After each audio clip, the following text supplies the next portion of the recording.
Olá, meu querido irmão, minha querida irmã, que a graça, a paz, as bênçãos do Todo-Poderoso, nosso Senhor Deus, nosso Senhor Jesus Cristo, nosso Senhor Espírito Santo, seja sobre a sua vida, seja sobre a sua casa, durante todos os dias da sua vida. Vamos orar. Pai amado, Deus bendito, nós, em nome de Jesus, viemos a Ti neste dia, pedindo para que o Senhor fale conosco na ministração dessa palavra, para que o Senhor derrame sobre nós o entendimento do Teu Espírito Santo, para que o Senhor derrame sobre nós a unção, ó Deus, que vai nos dar domínio próprio, que nos vai dar temperança, controle, que vai nos dar uma semana abençoada, em nome de Jesus, que o Teu Espírito nos mostre o caminho, que a Tua palavra, que é lâmpada para os nossos pés, luz para o nosso caminho, ilumine por onde quer que a gente passe, para que a gente não se perca, para que a gente não caia, para que a gente tenha uma semana de muita vitória, em nome de Jesus. Seja assim na vida de todos nós. Amém e amém e amém. Quero ler dois textos da palavra de Deus com vocês hoje. O primeiro em Gênesis, no capítulo 3, verso 4.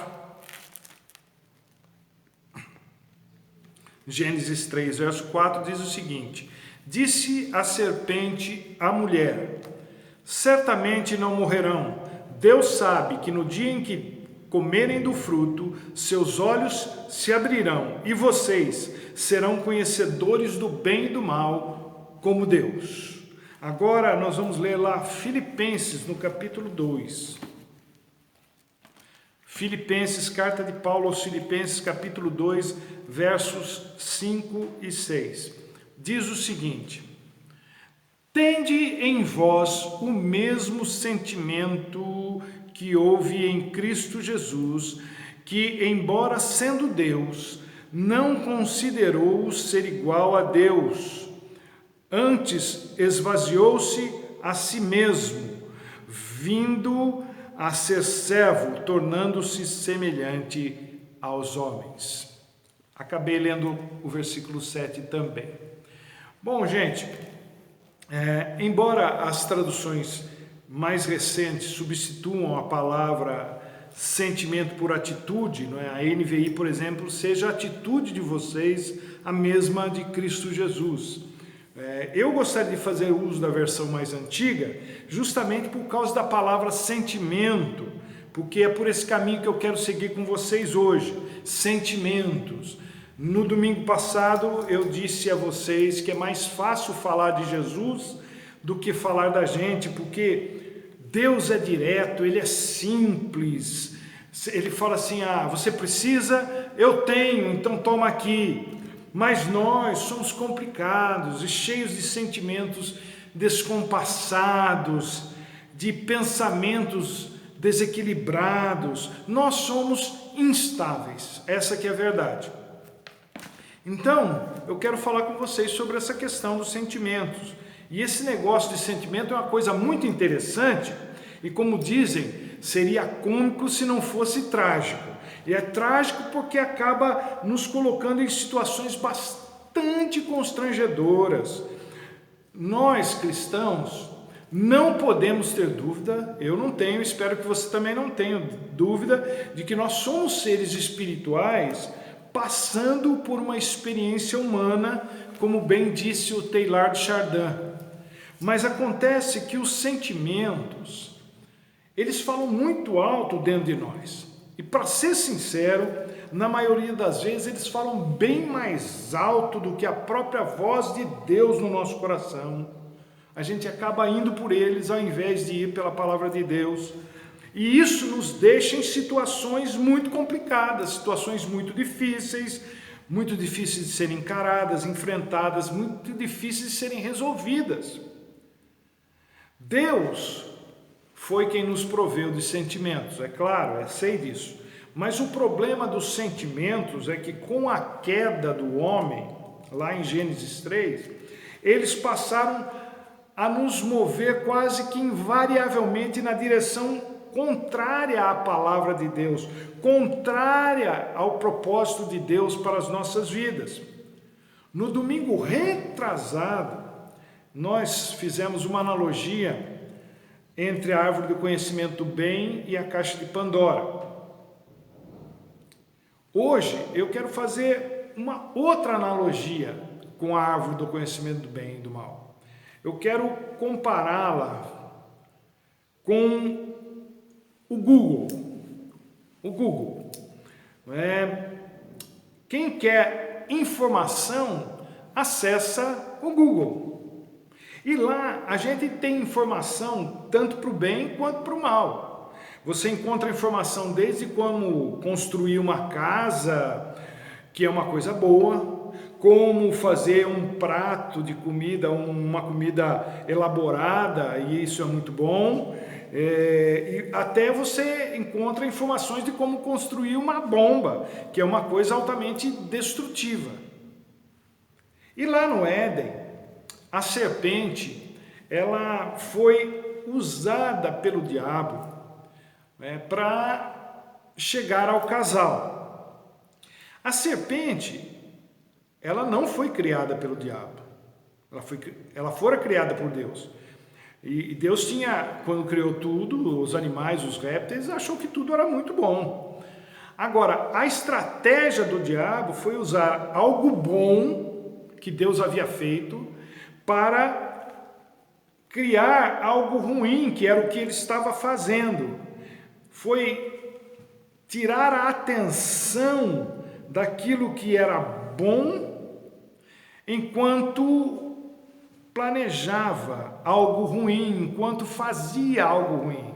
Satanás foi precursor em muitas coisas, inclusive no ilusionismo, que é essa arte de fazer as pessoas olharem para o lado errado, enquanto o ilusionista faz aquilo que precisa ser feito sem ser notado. Eu não sei se você já teve aquela experiência, eu acho que já, porque hoje em dia não tem quem, só se não tiver telefone. Mas se tiver telefone, você recebe chamadas e chamadas, e lá do outro lado da linha, aquela moça toda alegrinha, ela diz assim: parabéns, você acaba de ser escolhido como cliente especial do nosso banco, ou da nossa financeira, para receber o nosso cartão de crédito. Você é Platinum, você é Black, e você fica se achando: puxa, eu sou o cara, olha, ligaram para mim para me oferecer e me colocaram já no top do negócio. Pura ilusão. O que eles não falam, o que vem por trás do Platinum, do Black, é que esse cartão é para deixar a pessoa amarrada numa taxa anual lascada, pendurada em dívidas, e como alguém sabiamente disse anos atrás, embora eu tenha, eu use, eu faça bom uso disso, mas de forma geral, o cartão de crédito é usado para comprar coisas que a gente não precisa com dinheiro que a gente não tem. E lá na conversa que o diabo mantém com Eva, no capítulo 3 do Gênesis, o que ele está dizendo para ela é mais ou menos o seguinte: acessa o Google aí, acessa a árvore do conhecimento do bem e do mal, do conhecimento, acessa o Google aí, que vocês vão ficar sabendo de tudo, igual a Deus. E na cabeça do casal, eles agiram como todo ser humano faz. Quando ele escuta um negócio que lhe chama atenção, ele não presta atenção nas entrelinhas, é só naquilo que lhe chama atenção. Então, eu tenho quase certeza que eles entenderam o seguinte: acessa a árvore, acessa aí, que vocês vão ser igual a Deus. Mas não foi bem isso que o diabo disse: vocês vão ter o conhecimento do bem e do mal igual a Deus. Foi isso que ele disse. Mas quando ele falou, ele já sabia que na cabeça da Eva, e ela ia pensar assim: nossa, vou ser igual a Deus. E o problema é que, apesar do fato, do conhecimento que eles iriam adquirir, os faria ser como Deus, eles não seriam Deus e não deixariam de depender de Deus. Eles pensaram que, uma vez sabendo de tudo, eles seriam independentes, eles não teriam mais que prestar contas a ninguém, eles seriam eles por eles mesmos. E é um ledo engano. A história deles ficou bem parecida com aquela dos adolescentes que querem ser donos dos seus próprios narizes, mas continuam dependendo financeiramente dos pais.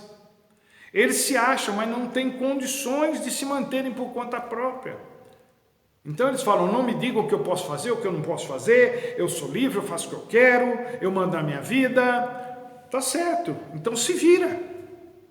Mas não tem maturidade, não tem discernimento, não tem condições emocionais, não tem estrutura para serem independentes. Então, gente, não importa quão rico ou quão rica uma pessoa seja, quão poderosa uma pessoa seja, não importa quão forte uma pessoa seja, quão bonita uma pessoa seja, ninguém consegue ser como Deus.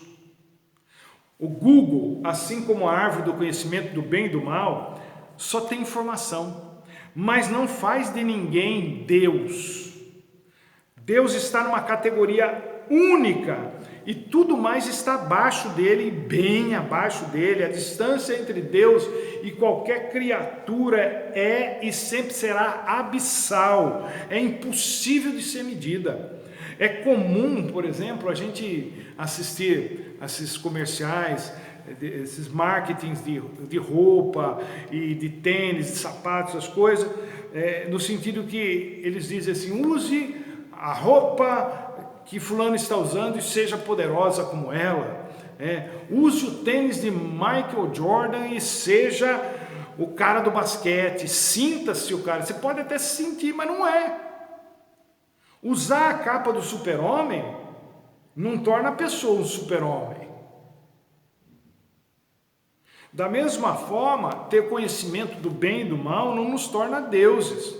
Quanto mais Deus com letra maiúscula. E aonde eu quero chegar com isso? O nosso assunto é sentimento. Por mais que saibamos que não devemos nos deixar levar por sentimentos, e a gente sabe disso, eles vivem fazendo um estrago na vida de muita gente.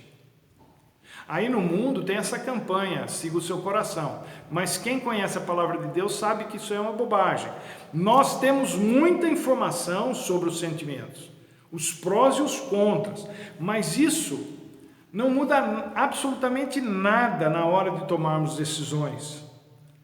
Porque esses sentimentos, paixão, os bons e os ruins, né? Paixão, ódio, raiva, tristeza, medo, frustração, aversão, alegria, afeto, hostilidade, confiança, ciúme, são alguns dos sentimentos e eles se misturam dentro da gente, mas eles precisam ser controlados para que a vida da pessoa não termine em desgraça, em sofrimento. A gente vê isso nitidamente na vida das pessoas por aquilo que elas falam, pelas frases que elas falam.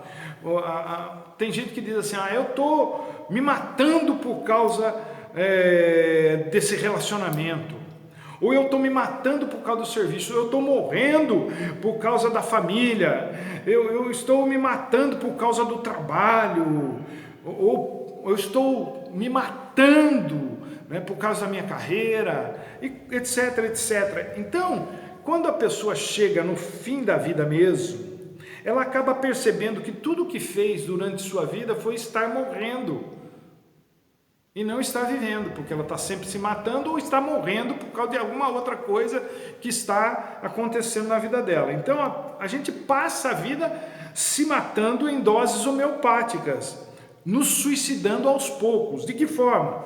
Nos deixando levar, nos deixando guiar pelos nossos sentimentos, pelo nosso coração, que, como disse Jeremias, está escrito lá em Jeremias 17:9, nosso coração é enganoso, desesperadamente corrupto, e nem mesmo a gente conhece, nem mesmo a gente sabe, a gente faz ideia de onde podemos chegar por causa do nosso coração, por causa de um sentimento. A gente não faz ideia do que é capaz de fazer por causa de um sentimento. Tem gente que acha que em determinada situação ficaria numa boa, mas quando a situação realmente acontece, ela surta. Outra acha que perderia as estribeiras e na hora H simplesmente congela, fica petrificada, sem ação. Sentimentos, eles nos fazem e eles nos deixam imprevisíveis. Na Bíblia nós temos muitos exemplos negativos de pessoas que se deixaram levar pelos sentimentos ao invés da palavra de Deus e amargaram poucas e boas. A vida deles se tornou muito difícil, muito complicada por causa disso.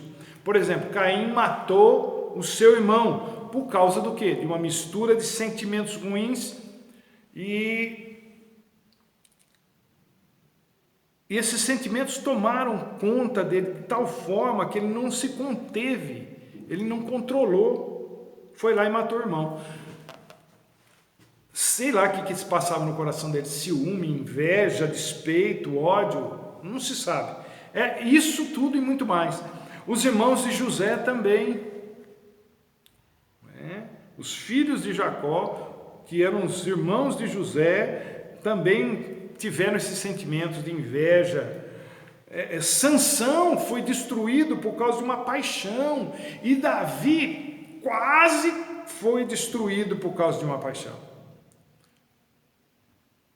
Mesmo se recuperando, ele teve perdas irreparáveis.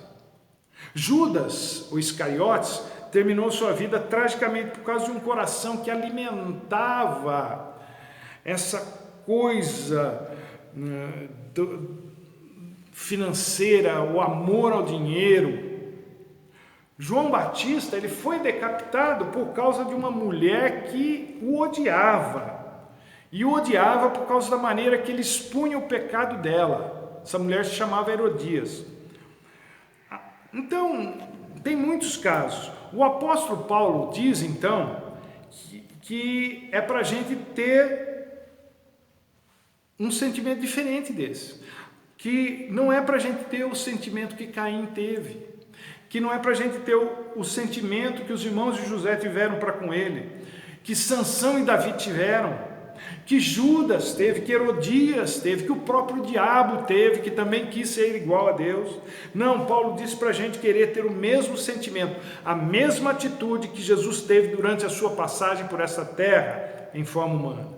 Então, o que isso quer dizer? Em que difere o sentimento de Jesus, a atitude de Jesus, frente às opções que o primeiro casal fez? Primeira coisa, Jesus, mesmo sendo Deus, não bancou ser Deus.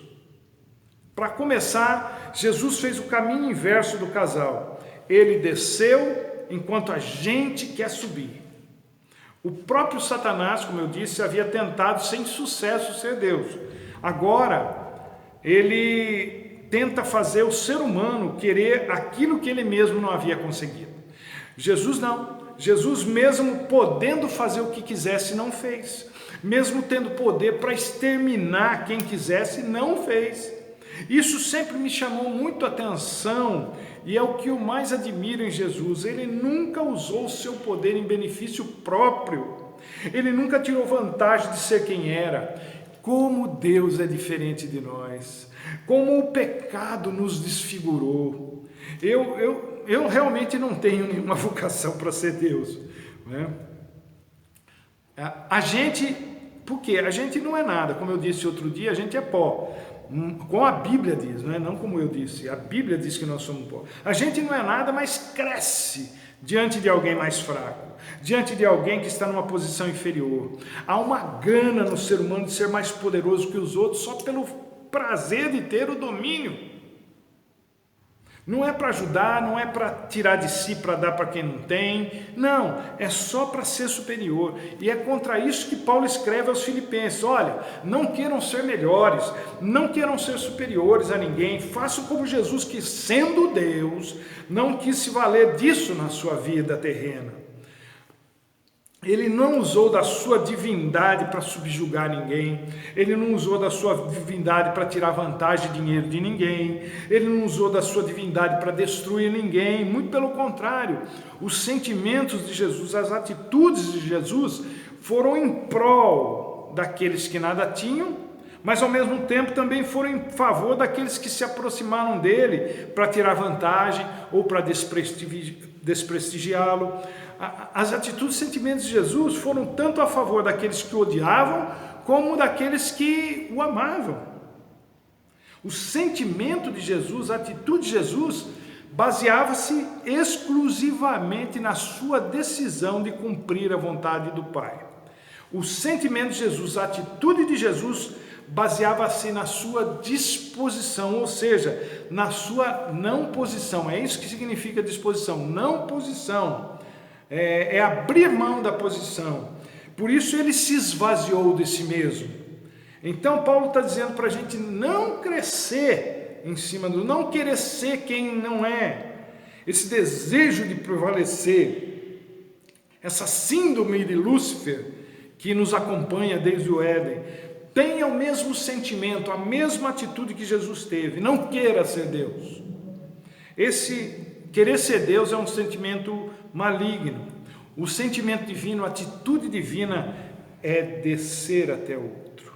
A segunda coisa que eu aprendo aqui com Paulo é que o sentimento de Jesus não busca a sua própria conveniência. Lá no Gênesis, o diabo quis convencer a Eva que Deus só contara para eles o que Deus achava que era conveniente eles saberem. Só que, na verdade, quem estava fazendo isso era o diabo. Porque ali eles estavam no meio do jardim criado por Deus, um pomar com dezenas, centenas de árvores, e o diabo não fez a Eva olhar para essas centenas de árvores que existiam ali, não é? Ele não falou para ela do tamanho da liberdade que eles tinham, ele focou a atenção, ele fez questão de frisar e deixar ela focada na única coisa que eles não podiam, só para fazer Deus parecer um tirano, um ditador, alguém que estava coibindo a liberdade deles. Então ele reduz um mandamento de Deus a um comentário aparentemente inocente, inofensivo, mas com isso ele fez com que a Eva ficasse empacada numa única árvore quando tinha um pomar inteiro à sua disposição. Isso acontece com muita gente que vive ressentida por algo que não tem. E com isso deixa de aproveitar o tanto que tem. A pessoa às vezes tem uma vida toda para viver e fica amarrada a um único acontecimento, ou a uma pessoa que já morreu, ou a uma pessoa que não está mais disponível para ela. Então, sentimentos mal direcionados, mal orientados, não governados pelo Espírito Santo fazem isso com a gente. E aí você pode pensar, mas pastor, então por que Deus colocou essa árvore lá? Ela tinha que existir mesmo? Não teria sido melhor se Deus não a pusesse lá? Se ela não existisse, o homem não seria livre para escolher entre obedecer a Deus e desobedecê-lo. A opção foi a maneira de Deus dizer ao homem que ele era livre para fazer uma escolha que definiria a sua eternidade e a eternidade da raça. Adão podia não pecar, podia não desobedecer, mas escolheu pecar, escolheu desobedecer. Agora, o que precisa ficar claro para nós é que Satanás não pode fazer ninguém pecar, ele não pode forçar alguém a pecar, ele não tem esse poder, não mais, ele não tem essa autoridade. Colossenses 2,15 diz que Cristo despojou os poderes e autoridades, na onde? Lá na cruz, e é por isso que o diabo acaba usando uma outra estratégia, um ardil. Ele induz as pessoas a quererem pecar. Ele mexe com a nossa cabeça, ele confunde os nossos pensamentos, as nossas ideias, os nossos sentimentos, até que a gente passa a acreditar nas sugestões dele. E aí é quando a mentira passa a ser verdade, sem de fato ser. Só Jesus é a verdade que liberta. A gente não pode entrar nessa. Só Jesus tem palavras de vida eterna. Sentimento bom é sentimento equilibrado e que encontra respaldo na palavra de Deus. E por que o crivo da palavra de Deus é tão importante? Terceira coisa, porque para Jesus a palavra de Deus é confiável e para o diabo não. Isso essa ideia tem sido colocada no mundo desde então e a gente vê isso até hoje. As pessoas dizem assim: você acredita mesmo na Bíblia? Essa Bíblia tem muita coisa que não se ajusta ao século 21. Isso que está escrito não é bem assim. Essa Bíblia está ultrapassada. Não dá para confiar nisso aí. E elas falam isso porque a Bíblia, ela confronta os sentimentos do ser humano. Ela confronta as ações do ser humano, as atitudes do ser humano. É por isso que eles não gostam da Bíblia. Agora, Romanos 3:4 vai dizer, o apóstolo Paulo diz lá que quem é verdadeiro é Deus. Diz o versículo assim: seja Deus verdadeiro e todo homem mentiroso. E é assim mesmo, nós já nascemos inclinados para a mentira. A gente tem uma facilidade para mentir que chega a ser impressionante. É só você assistir às campanhas eleitorais aí que você vai ver quanta bobagem, quanta mentira, não é? E é impressionante porque dizem que o mundo mudou, mas o discurso continua sendo o mesmo, um discurso mentiroso, arrogante, infantil, não é? O sujeito fala: eu vou mudar o que nunca foi mudado. Obrigado. O diabo disse para Eva: vocês vão morrer. Aliás, vocês não vão morrer, não. Não vai acontecer nada.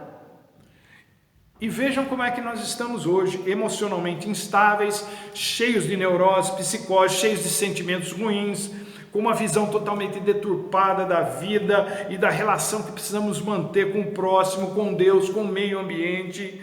O que aconteceu no Éden foi que nossos pais acreditaram no pai da mentira, como Jesus o chama em João 8,44. Ao invés de acreditar na verdade do Deus que os criara e os colocara ali no jardim.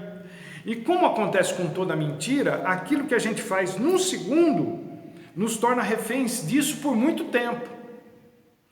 Não confie nos sentimentos, confie na palavra de Deus. Ela, como eu orei, é lâmpada para os nossos pés e luz para o nosso caminho.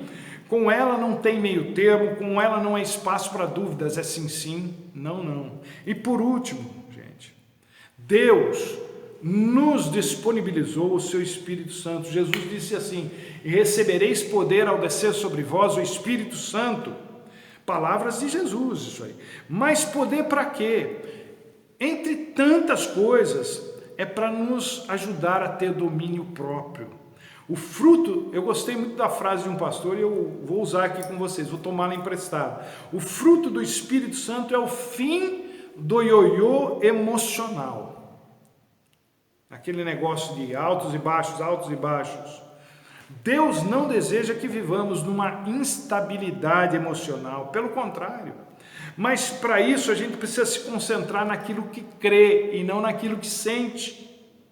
O Espírito Santo nos dá condições, nos dá força para dominarmos nossos sentimentos, para dominarmos nossos desejos, para ajudar-nos a nos dominar, porque sem domínio próprio não dá para vencer essa luta. O Espírito Santo nos faz lembrar o que Jesus ensinou e com isso podemos vencer o mal de cada dia, porque recebemos dele o pão de cada dia, o maná do céu, a palavra, aquilo que nos dá força para rebater as investidas do diabo. Vida vitoriosa assim só é possível no Espírito. Fora dele, a nossa vida é igual a de qualquer outra pessoa sem Jesus. Ser guiado pelo Espírito Santo é o grande segredo de uma vida emocional vitoriosa. Não basta apenas ter o Espírito Santo. Eu sei que você que está me assistindo, você fala assim: mas eu tenho o Espírito Santo na minha vida. Tem, eu também tenho. Não é? Mas isso é diferente de ter a vida controlada pelo Espírito Santo. E como a gente pode fazer isso? Dizendo para ele que é ele que manda. Na hora de você tomar certas decisões, diga para ele: o que eu tenho que fazer? Como é que tem que ser isso? Qual é a atitude certa? Qual é o sentimento certo nessa situação? O que eu tenho que fazer? Não seja impetuoso, seja controlada pelo Espírito Santo de Deus. Você vai ter uma vida vitoriosa em nome de Jesus. Até aquela canção antiga que diz: Espírito Santo de Deus, vem controlar todo o meu ser, vem dirigir o meu viver, o meu pensar, o meu falar, o meu sentir, o meu agir. Vem, Espírito Santo de Deus, diga isso para Ele e tenha a sua vida controlada, abençoada, ainda mais nos dias de hoje, em que todo mundo está com os nervos à flor da pele, em que todo mundo se sente vítima de alguma coisa, em que todo mundo quer ter a sua razão, mesmo que ela seja insana, mesmo que ela seja irracional. É hoje que nós precisamos, você precisa, eu preciso, nós precisamos da atuação do Espírito Santo na nossa vida. Diga para Ele que Ele precisa controlar a sua vida, dê espaço, dê autorização para Ele controlar as suas emoções, para que a sua vida seja bem-sucedida, abençoada. Não deixe você mesmo, os seus sentimentos controlar você. Deixe alguém que saiba o que fazer na hora certa controlar você. Esse alguém é o Espírito Santo de Deus. Que Deus te abençoe, meu querido, minha querida, e até a próxima, se Deus assim nos permitir.